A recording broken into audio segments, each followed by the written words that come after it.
WhiskyJason here, whiskey from the viewpoint of an American in Germany tasting rare and exotic whiskeys. Now I have the second bottle in this series of 3 from my Uncharted Whisky company. It's a 15-year-old Single Malt Scotch Whisky, Chapter 1 from the Rumours, and we're at 56.1%. Over here in Germany, this goes for 170 euros. Which I do not think is a bargain, but I just might be out of touch with reality at the moment. I used to say anything over 10 euros per year is too expensive, but apparently even those rules are changing. Whiskybase number WB179398. This is from March of 2006, and it was bottled in June of 2021. 15 years old, single cask. It says bourbon cask. I don't think it was a bourbon barrel. I think it was a bourbon hogshead. Why? 295 bottles. 295 times 0.7 is basically 207 liters of alcohol, of whiskey. After 15 years in the barrel, there should not be more whiskey in the barrel than actually normally fits in a standard American barrel. So this could have been a hogshead. Hogshead's 250. So I personally love to have as much information as I can, and I think Uncharted Whisky, that'd be Dan and Jack, also want to give us as much whiskey information as they possibly can. There are no non-disclosure agreements, and therefore they cannot name the distillery. I think it's Bourbon. All right, so so I've been told certain things, or I've heard certain things online here. All right, let's move over here to our chapter 1. So on the nose, I'm just going to do it for myself first and then read what I could have. Now this is a much different beast than I just had. Oh yeah, my comparison whiskey. If you've been here a few times, you know that I love comparing whiskeys. Now I must admit I thoroughly enjoy the bottles. These are beautiful, beautiful bottles. They remind me a little bit of the Hibiki, Suntory Hibiki Japanese whiskey bottles, but much more intricate, great base here, very, very well done. Labels, pieces of work, artwork here. So I'm going to compare it to the 14-year-old Loch Lomond that I just did. This was peated. This was not my favorite whiskey in the world, not my wheelhouse. This, on the other hand, is very interesting. It says, the official tasting notes, I'm going to emphasize some things that I think are totally correct. A light and delicate nose with citrus fruit, tiny little bit, pineapple, don't get that, spice, potpourri, and a deep, gentle, smoldering smoke. Now this is somewhat interesting due to the fact I don't get the pineapple, but I do get something called papaya. I get a little bit of papaya, I get a little bit of star fruit, I get a lot of tropical moments here. This is actually very good. Now, I have not had very, very many Islay whiskeys. I have not had very many Bowmores. I did one tasting where there was 4 independent Bowmores. The last 2 I actually liked a little bit more. The first 2 they were not mine. Bowmore actually has, when it's more the original bottling from Beam Suntory, it's often an earthy type of dirty type of smoke, which I'm not really into. So, my personal opinion, but apparently there's some good independent stuff out there that can be amazing. This is maybe one of those. This is very, very nice. Cheers.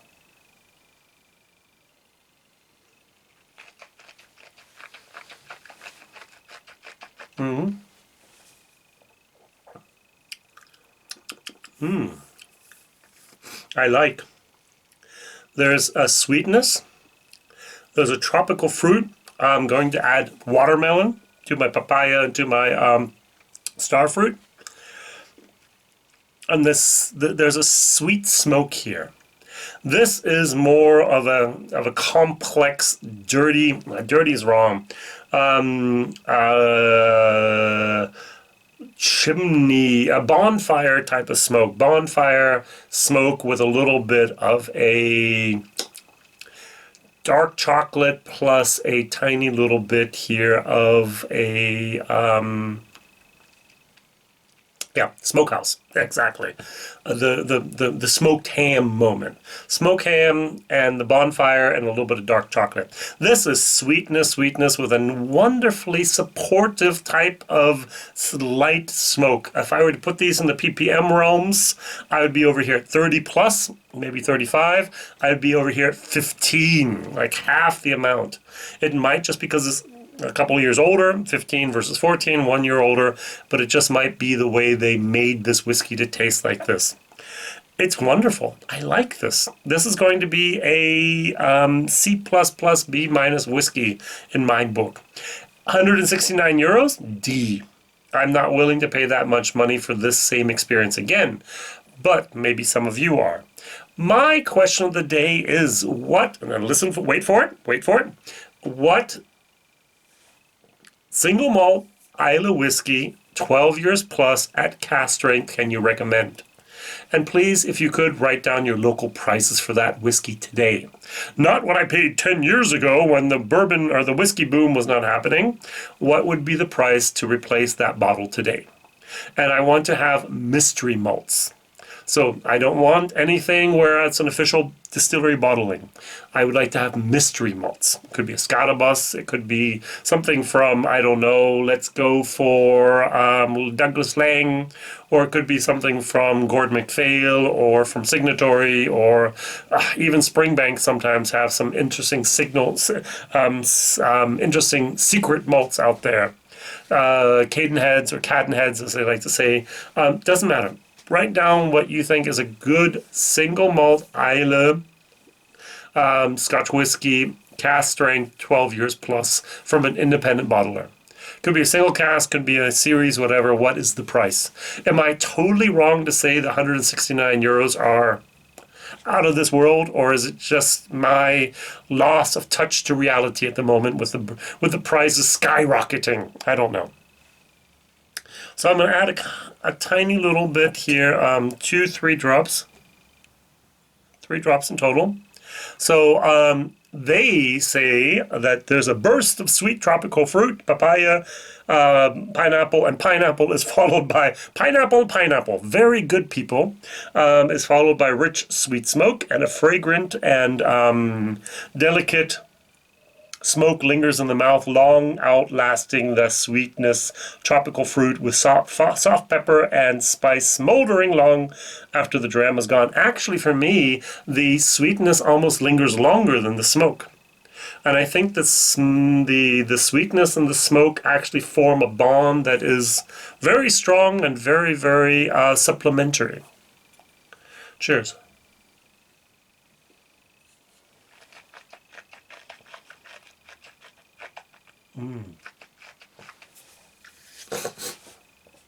I like a lot. That's a good, sweet, tropical, malty goodness here. And the 56.1% wonderfully integrated. There's no need for me to go, I need to take it down to 50% or 46 or 48. Wonderfully done. This is very, very good. That's what happens when you have a good bourbon cask maturation. Not this sherry stuff, not this port stuff, not this rum stuff, not this tequila stuff, not this whatever stuff. If you want to have great whiskey, you need to actually find some really good whiskeys that were matured in a first fill, second fill, hogshead, left for 15 so years. You're going to pay a little bit more for it, but that explosion of flavor in your mouth, especially the tropical flavors, and not just that sherry syrup or the port overpoweredness. This is actually nice, very nice.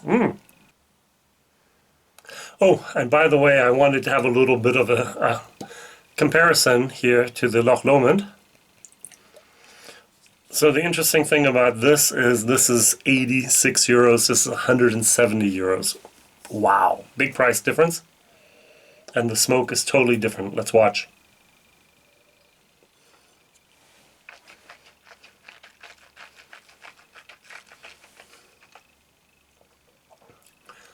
When I swallow, there's this big wave of smokiness. Bonfire smoke, light dark chocolate, a little bit of that smokehouse, that smoke hand moment, but there's a citrus moment. There's a lemon bitterness that's added to the smoke, which I just personally don't dig. This I dig. This is very, very nice. I'm going to drink my last drop here after neutralizing my mouth again. Is it worth 170 euros? I don't think so. Is it a good whiskey? I definitely believe so. Very good, Dan and Jack. Good choice here. I'm really looking forward to the 30-year-old, which I will do next. Wow. WhiskyJason here, whiskey from the viewpoint of an American in Germany tasting rare and exotic whiskeys. Thank you very much for watching. Please subscribe, please like, please tell others, and maybe even share this whiskey review video with someone you know, someone you like, and maybe you can actually take a look at Uncharted Whisky from the UK. Bye-bye.